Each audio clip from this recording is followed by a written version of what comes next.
روزے کی اہمیت و فضیلت۔ اسلام کے جو 5 بنیادی ارکان ہیں ان میں روزے کا تیسرا درجہ ہے۔ گویا روزہ اسلام کا تیسرا رکن ہے۔ اس اہم رکن کی جو تاکید اور پیش از پیش اہمیت ہے اسے ماہرین شریعت ہی بخوبی جان سکتے ہیں۔ روزہ کا انکار کرنے والا کافر اور اس کا تارک یعنی ترک کرنے والا فاسق اور اشد گنہگار ہوتا ہے۔ چنانچہ در مختار کے باب ما یفسد الصوم میں یہ مسئلہ اور حکم نقل کیا گیا ہے کہ جو شخص رمضان میں بلا عذر علی الاعلان کھاتا پیتا نظر آئے اسے قتل کر دیا جائے۔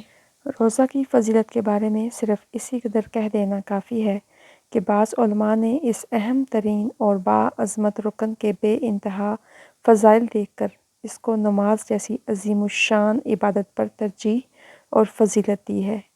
اگرچہ یہ بعض ہی علماء کا قول ہے جبکہ اکثر علماء کا مسلک یہی ہے کہ نماز تمام اعمال سے افضل ہے اور اسے روزہ پر بھی ترجیح و فضیلت حاصل ہے۔